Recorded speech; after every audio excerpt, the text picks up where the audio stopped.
आज हम लोग पढ़ेंगे मौसम एवं जलवायु। तो सॉरी, पढ़ लिए थे, तापमान पढ़ेंगे। छोटे छोटे टॉपिक है। तापमान वर्ग 7 का चल रहा है, वर्ग 7, पाठ संख्या 4 है।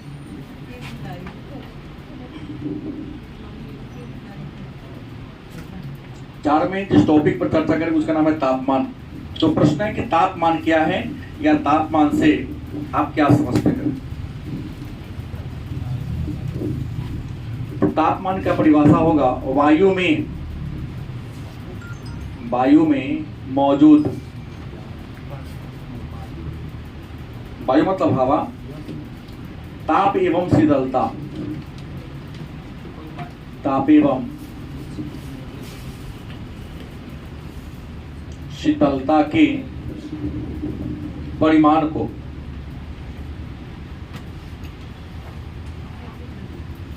क्या कहते हैं।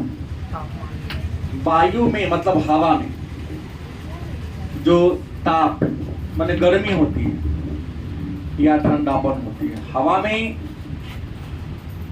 उष्णता भी होती है और ठंडाहट भी होती है। उसी के परिमाण को मतलब मात्रा को हम क्या कहते हैं, ताप। हाँ, अगर केवल उष्णता होगी तो ताप कहलाएगा, लेकिन बस तापमान टेम्परेचर का मान कहता है। ताप का मतलब उष्णता का मान। तो हवा में मौजूद, उपस्थित, हवा में मौजूद मतलब उपस्थित, ताप मतलब गर्मी, एवं शीतलता ठंडी का जो परिमाण होता है, जो मात्रा होता है, उसी को कहते हैं तापमान। कोई दिक्कत। एक और आता है आपतन। आपतन क्या है, या आपतन से आप क्या समझते हैं। आपतन का परिभाषा तो आप लोगों को पता होगा, आपको अलग होगा, फिजिक्स की भाषा नहीं। यहाँ आपतन क्या है, तो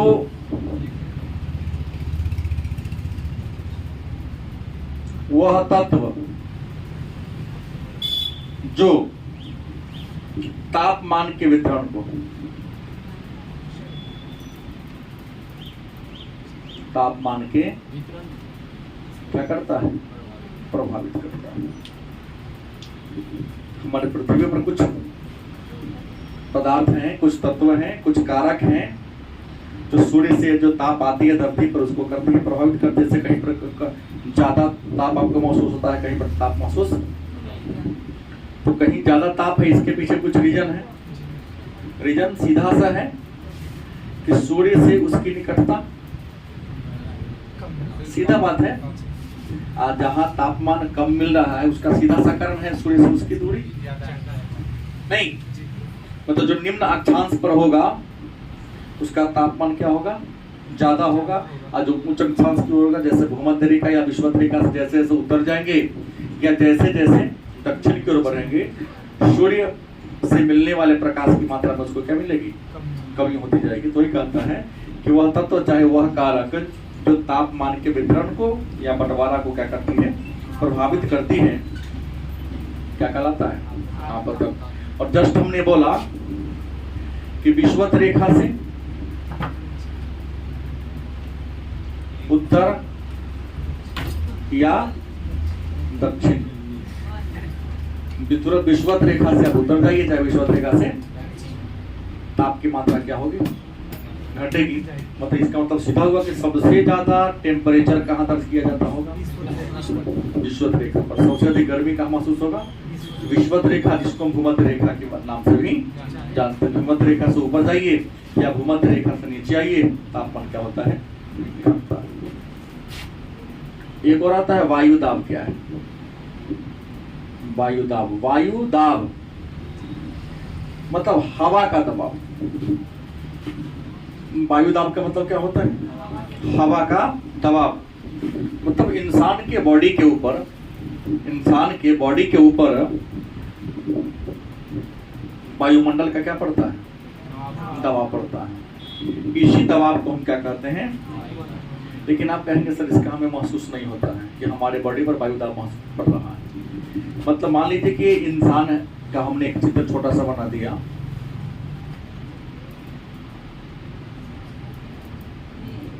जो भी हो, मतलब हमने एक इंसान का चित्र बनाने का प्रयास किया, तो इंसान के बॉडी पर, शरीर पर हवा का दबाव पड़ता होगा निश्चित तौर पे। इंसान के चारों ओर से, इधर से, इधर से, इधर से, इधर से पड़ता है कि नहीं? तो मानव के शरीर पर हवा का जो चारों ओर से दबाव पड़ता है, उसी दबाव को क्या कहते हैं? लेकिन प्रश्न होगा कि सर उस वायु दाब का हम महसूस नहीं करते हैं।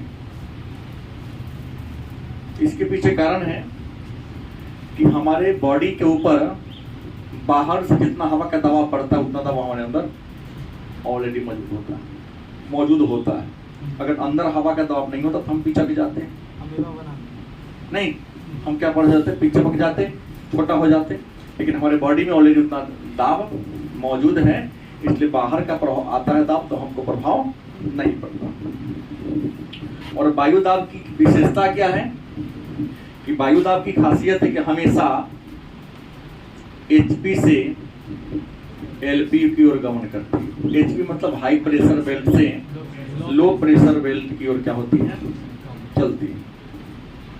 हवा का दबाव HP मतलब HP कहाँ होगा? जहां पर ठंडा होगा। LP कहाँ होगा? जहां का माहौल गर्म होगा। तो ठंडा प्रदेश से गर्म प्रदेश की ओर हवा क्या होती है? चलती है। यह वायु का प्रवाह होता है। तो फिर मन में प्रश्न होगा, पवन क्या है? पवन को ही हम लोग हवा, इसी को ग्रामीण क्षेत्र में बेयार कहता है, अंग्रेजी में आप लोग विंड कहते हैं, नहीं बेयार बहै छै, हाँ नहीं कहता है क्या? प्रश्न है कि पवन क्या है, हवा क्या है, हवा कहते किसे हैं? तो बड़ी आसान सा प्रश्न हमने यहाँ कहा, उच्च वायु दाब क्षेत्र से, उच्च वायु दाब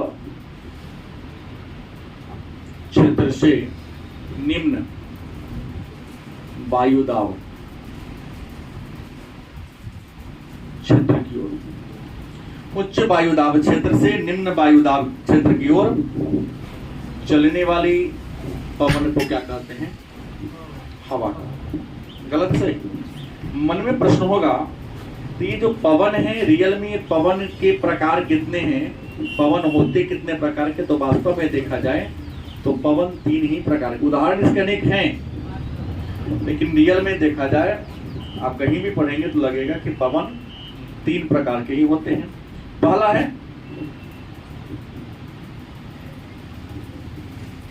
अस्थाई पवन, दूसरा है मौसमी पवन,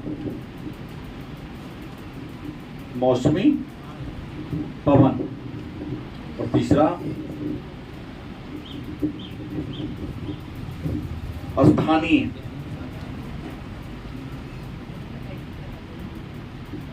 हवा कितने प्रकार के होते हैं? तो हवा मात्र 3 ही प्रकार के होते हैं। पहला कौन है? अस्थाई पवन। अस्थाई पवन किसे कहते हैं? तो वह अस्थाई मतलब फिक्स हो गया,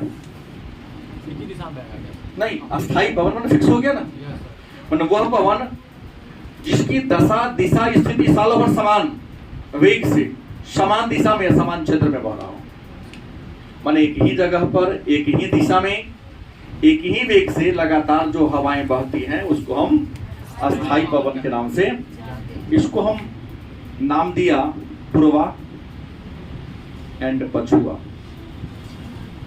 गांव में पूर्वैया पछिया नहीं, तो पूर्वा और पछुआ जो हवा है उसको हम अस्थाई पवन के नाम से। अब कहेंगे पूर्वा हवा किसे कहेंगे? तो वह हवा जो पूरब से पश्चिम की ओर चलती है, जो हवा पूरब से पश्चिम की ओर चले उसे दिशा के नाम पर रख दिया गया है, और जो हवा पश्चिम से पूरब की ओर चले पछुआ हवा कहेंगे। अब है मौसमी पवन। कुछ ऐसे भी हवाएं हैं, कुछ ऐसे भी पवन हैं जो मौसम के अनुसार अपनी दिशा बदलती रहती है। कुछ ऐसे पवन हैं जो मौसम के अनुसार उत्पन्न होता है। मौसम खत्म हुआ, हवा भी विलुप्त हो गया, तो वैसे पवन को क्या कहेंगे हम? मौसमी पवन के नाम से जानते हैं। और मौसमी पवन में कह तो नहीं सकते, लेकिन चक्रवात और प्रति चक्रवात इसी का उदाहरण आता है। मौसमी पवन खास मौसम ही उसका समय हर नहीं आता है। हम इसको ले सकते हैं चक्रवात एंड प्रति। बताऊंगा चक्रवात काहे आता है, प्रति चक्रवात का रीजन क्या होता है। तो पहले तो परिभाषा जान ले कि मौसमी पवन क्या है। तो खास मौसम में चलने वाली हवा को मौसमी पवन कहते हैं। तो चक्रवात का भी मौसम होता है, प्रति चक्रवात का भी अपना एक। स्थानीय पवन कुछ ऐसे हवा जो खास जगह पर चलता है। हजारों स्थानीय पवन है। अमेरिका में उसका नाम अलग है, रूस में अलग है, जापान का अलग है। नहीं, कुछ है जो धरती पर चलता है, कुछ समुद्र में चलता है। तो स्थानीय पवन उस पवन को कहते हैं जो खास स्थान पर चलता है, उसका दशा दिशा नहीं बदलेगा, वही जगह चलेगा, आगे पीछे क्या होगा नहीं जाएगा। तो खास क्षेत्र में चलने वाली पवन को हम स्थानीय पवन कहते हैं। स्थानीय पवन में इंडिया में कहा जाता है लू। लू केवल उत्तर भारत में ही चलती है ना। लू गर्म पवन है, गर्म हवा है, उत्तर भारत चलती है। इसके अलावा आपने सुना होगा स्थलीय समीर। स्थलीय समीर और जलीय समीर, जिसको आपने समुद्री समीर कहा। अब ये स्थलीय समीर क्या है, जलीय समीर क्या, इसको जानने की जरूरत है। लू तो जाने की गर्म हवा है जो ग्रीष्म ऋतु में चला करती है, लेकिन अब जानते हैं पहले कि स्थलीय समीर क्या है, जलीय समीर क्या है। तो स्थलीय समीर और जलीय समीर को जानने से पहले हम एक बात आपको दर्शा रहा हूं। हमने इधर बना दिया आपको, मान लीजिए कि ये इलाका है जहां पर क्या है, समुद्र है, या जलीय क्षेत्र हम लिख दिए। इधर क्या हो गया, स्थल हो गया। क्या मतलब, ये जो साइड है ये जल वाला इलाका हो गया, और ये वाला जो है स्थल का इलाका हो गया। और ये आप जानते हैं कि यहाँ सनलाइट है, सूर्य का प्रकाश पड़ता है। क्या तो सूर्य का प्रकाश धरती पर भी पड़ रहा है और समुद्र में भी पड़ रहा है। सूर्य का प्रकाश जल क्षेत्र पर भी पड़ता है और स्थलीय भाग में भी पड़ता है। लेकिन एक बात तो हम लोग भली भांति जानते हैं कि सूर्य का प्रकाश जल पर पड़े और स्थल पर पड़े तो सबसे पहले गर्म कौन होगा, और जल क्या होगा, देर से गर्म होगा। एक नियम है, जो जल्दी गर्म होता है जल्दी ठंडाता है। नहीं, तीन मतलब जिस इंसान को क्रोध जल्दी आता है वो जल्दी शांत होता है, और जिस इंसान को जल्दी क्रोध नहीं आता उसे जल्दी आया करे तो शांत जल्दी क्या होगा, नहीं होगा। ये बात को मानते हैं आप लोग, मानते हैं ना।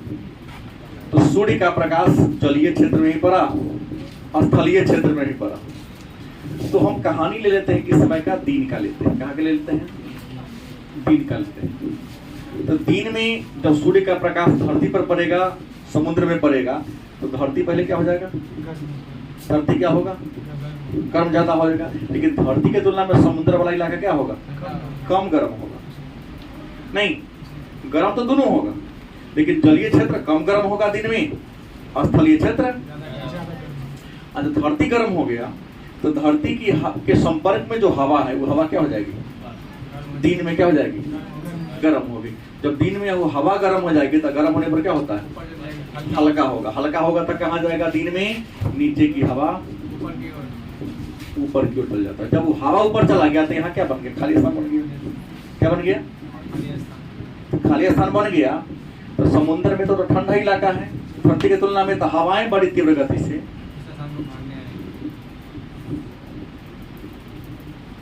भरने आएगी। तो इसे हम क्या कहेंगे, जल से हवा के नहीं आया, क्या कहेंगे कि जलीय समीर। जलीय जिधर से आएगा उसको नाम देंगे ना हम, जल से स्थल की ओर आया तो उसे क्या कहेंगे हम? मतलब समुद्री समीर। क्या कहते हैं? समुद्री समीर हम लोग का। तो स्थलीय समीर एंड जलीय समीर के चलने के पीछे रीजन क्या आपको पता चला? ताप और दाब में डिफरेंस। ताप और दाब में क्या पता चला? अंतर। और ताप और दाब में अंतर का मूल कारण क्या है? सनलाइट, सूर्य का प्रकाश। तो समुद्री समीर क्या है जान गए? समीर माने हवा होता है, माने वह हवा जो समुद्र से स्थल की ओर चलते उसे क्या कहते हैं? चलने के पीछे रीजन क्या है? सूर्य का प्रकाश जब धरती पर पड़ता है तो धरती जल्दी गर्म हो जाता है, जल देर से गर्म होता है। गलत सही? तो जैसे गर्म यहाँ हो गया तो यहाँ पर क्या बन गया? एलपी बन गया। दिन में क्या बन गया? आज समुद्री क्षेत्र में क्या बन गया? हाई प्रेशर बेल्ट रहा थोड़ा सा इसके तुलना में, तो हवाएं बड़ी तीव्र गति से जल से, उसे क्या कहेंगे हम? समुद्री समीर किस समय चलता है? अच्छा, अब इसको हम कंडीशन चेंज कर दे। इसका क्या कर चेंज कर दे? कंडीशन चेंज कर दे। रात्रि की बात करें, किधर कर दे? तो समुद्र देर से गर्म हुआ तो ठंडा भी क्या होगा? और स्थल जल्दी गर्म हुआ तो ठंडा भी क्या होगा? जल्दी होगा। तब रात के मौसम की बात करें तो धरती तो दिन में जल्दी गर्म हो गया था, लेकिन ताप छोड़ दिया तो ठंडा क्या हो गया? जल्दी हो गया रात्रि में। लेकिन जल तो देर से गर्म हुआ, ठंडा भी क्या होगा? नहीं, रात्रि में समुद्री इलाका में क्या होगा? गर्म ज्यादा होगा, और स्थल में क्या होगा? ठंडा ज्यादा होगा। क्या होगा? ठंडा ज्यादा होगा। रात्रि की अगर हम बात करें तो रात्रि के समय में स्थलीय क्षेत्र क्या होगा? ठंडा होगा। जलीय क्षेत्र क्या होगा? गर्म होगा। तो स्थलीय क्षेत्र ठंडा, जलीय क्षेत्र क्या हो गया? गर्म हो गया। तो हमने कहा ताप और दाब में अंतर के कारण क्या होता है? हवाएं चलती हैं। तो रात्रि के समय इधर ठंडा है मतलब क्या हो गया? एचपी हो गया। इधर गर्म है मतलब क्या हो गया? एलपी हो गया। यहाँ ठंडा है मतलब क्या हो गया? High pressure belt. यहाँ गर्म है मतलब क्या हो गया? Low pressure belt. तो यहाँ की हवाएं गर्म होकर ऊपर उठ गई, यहाँ वैक्यूम बन गई, खरेशन बन गया। तो हवाएं रात्रि में स्थल से समुद्र की ओर जाएगा, तो इसको नाम क्या देंगे? स्थलीय समीर, अंग्रेजी में लैंड ब्रीजिंग, और उसको सी ब्रीजिंग के नाम से। तो ये स्थलीय समीर और जो जलीय समीर है क्या है? स्थानीय पवन। कैसा है? यही कारण है स्थलीय और जलीय समीर के कारण ही जो राज्य समुद्र के किनारे, जो शहर समुद्र के किनारे हैं, वहां न तो ज्यादा ठंडी पड़ती न ज्यादा गर्मी पड़ती, इसी स्थलीय और जलीय समीर के कारण। ठीक है, लास्ट टॉपिक में और देख लेते हैं कि पवन जो हवा है उसके दिशा के बारे में, माने वायु दाब की पेटियां। वायु दाब की पेटियां मतलब हमारे पृथ्वी पर हवा का जो दाब है वह पेटी के रूप में, इलाका के रूप में क्या है? बटा हुआ है। और वायु दाब की कितनी पेटियां हैं आप बताएंगे? मैं तो नहीं बताऊंगा। ये हमारी पृथ्वी है, लगभग गोलाकार है। लगभग हमारी पृथ्वी क्या है? गोल है। और एक बात आप सभी लोग भली भांति जानते हैं, ये जो पृथ्वी है इसके बीचों बीच एक रेखा है जिसको आपने कहा भूमध्य रेखा। क्या नाम दिया आपने? उसका नाम दे दिया भूमध्य रेखा। भूमध्य रेखा को हम विषुवत रेखा के नाम से भी जानते हैं। और ये जानते हैं कि भूमध्य रेखा या विषुवत रेखा वह स्थान है जहां पर वर्ष भर, सालों भर सूर्य की किरणें लंबवत पड़ती है। क्या पड़ती हैं? अच्छा, तो सूर्य की किरणें यहाँ पर लंबवत पड़ेगी तो एक बात आप लोग भली भांति जानते हैं, यहाँ हमेशा गर्मी पड़ेगा। गर्मी पड़ेगा तो यहाँ की जो हवा होगी इसके धरातल के संपर्क में आने पर गर्म हो जाएगा। गर्म होगा तो क्या होगा? हौला होगा। हौला होगा तो क्या होगा? ऊपर उठ जाएगा। क्या हो जाएगा? हवाएं ऊपर उठ जाएगी। अब देखिए, यहाँ से 5 डिग्री आप ले लीजिए उत्तर एंड 5 डिग्री दक्षिण। ये जो इलाका है, ये जो इलाका आप देख पा रहे हैं, ये उष्ण कटिबंध वाला है। कौन है? कौन कटिबंध है? उष्ण माने क्या होता है? गर्मी। कटिबंध माने क्या होता है? क्षेत्र। चूंकि यहाँ सूर्य की किरणें लंबवत पड़ती है तो यहाँ का क्षेत्र हमेशा क्या होता है? शांत रहता है। तो कुछ विद्वान इसका नाम दे दिया डोल्ड्रम, बेटी नाम दे दिया। क्या नाम दिया? डोल्ड्रम। क्या नाम दे दिया? डोल्ड्रम इसका नाम दे दिया। अब होता क्या है कि यहाँ की हवा गर्म हो गई। हवा क्या हो गई? गर्म होगा तो क्या होगा? हौला होगा। गर्म होगा तो क्या होगा? हौला होगा। हमारी पृथ्वी कैसी है? पृथ्वी कैसी है? गोल है। तो ये हवाएं इधर उठेगी, गर्म होकर ऊपर उठेगी, लेकिन गोल का नहीं, यहाँ पर नीचे गिरी। और यहाँ की जो हवाएं हमारी पृथ्वी ऐसे मूव कर रही है ना, तो यहाँ की हवाएं आके यहाँ पर गिरेगी। गिरेगी कि नहीं गिरेगी? पृथ्वी को ले तो हवा तो गर्म होकर ऊपर उठा, फिर ढेला फेंक दो, ऊपर फेंक दो, लेकिन आपके सामने ना गिरेगा, प्रति सौ गिरेगा। रीजन है पृथ्वी का गोल होना।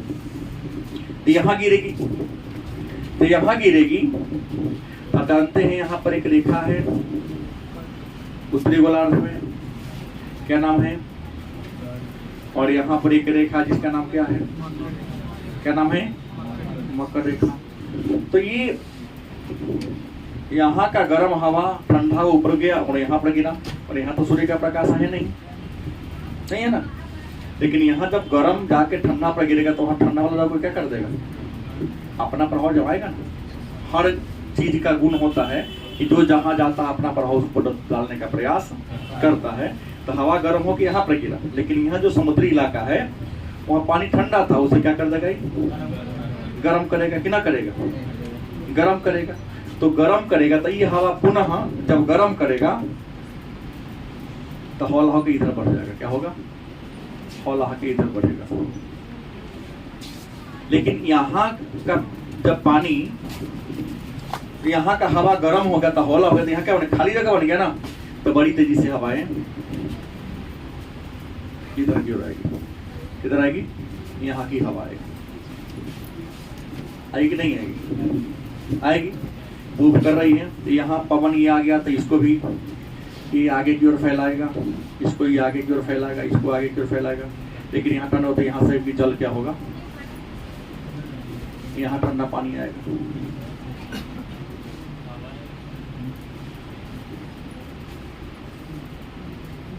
ये बात नहीं समझ लगता है, हमको नहीं लगता कि समझे शायद। देखने से लग रहा है कि आप समझ नहीं पा रहे हैं। मैंने कहा क्लास 7 में पढ़ना है हमको, 11 के बच्चों को भी इस बात को पढ़ाना होता है। हमने कहा कि यहाँ भूमध्य रेखा है, यहाँ सूर्य की किरणें सालों भर क्या पड़ती है? लंबवत सीधी पड़ती है। जब सूरज का किरण सीधा पड़ेगा तो गर्मी ज्यादा होगी यहाँ पर। जब गर्मी होगा तो यहाँ का हवा क्या हो जाएगा? धरती के संपर्क में, धरती गर्म तो हवा गर्म। हवा गर्म होगा तो क्या होगा? ऊपर उठेगा। ऊपर उठेगा, धरती मूव कर रही है ऐसे, तो हवा यहाँ की गिरेगी। इधर का हवा उठ के यहाँ गिरेगी। तो यहाँ जो है कर्क रेखा है और यहाँ क्या है? तो यहाँ ना गर्म हुआ, लेकिन यहाँ तो ठंडा है दोनों। तो यहाँ गर्म होगा तो खाली जगह बन गया ना, हवा उड़ गया तो यहाँ क्या बन गया? भाई का एलपी बन गया ना, यहाँ पर लो प्रेशर बेल्ट बन गया ना। क्या बन गया? एलपी बन गया ना। लेकिन यहाँ पर क्या है? एचपी है। यहाँ पर क्या है? तो निम्न हवाएं उच्च दाब से, तो यहाँ उच्च दाब है और यहाँ बन गया गर्मी कारण। तो यहाँ का हवा और यहाँ का हवा यहाँ जाएगा। लेकिन ये हवा ऊपर उठ गया, ये हवा क्या हो गया? ऊपर उठा। तो धरती बोला तो कहीं ना कहीं गिरेगा ना। गिरता कहाँ है? ये वही 25 से 30 डिग्री के आसपास, वही कर्क रेखा से ऊपर गिरता है और यहाँ मकर रेखा के नीचे गिरता है। नहीं, तो यहाँ हवा नीचा है, गर्म हवा आया तो यहाँ की हवा क्या कर दिया? यहाँ आया तो गर्म किया थोड़ा सा, क्या किया? थोड़ा सा गर्म किया, फिर यहाँ का हवा आगे की ओर क्या हो गया? बढ़ा दिया। वहाँ की हवा क्या कर दिया? आगे बढ़ा दिया। और यहाँ 66.5 डिग्री पर भी एक रेखा है, यहाँ ले गया। लेकिन यहाँ तो ध्रुव है, जान रहे हैं। तो ध्रुव में तो कभी सूर्य का सीधा प्रकाश पड़ता ही नहीं है। तो यहाँ का हवा सीधे कहाँ आएगा?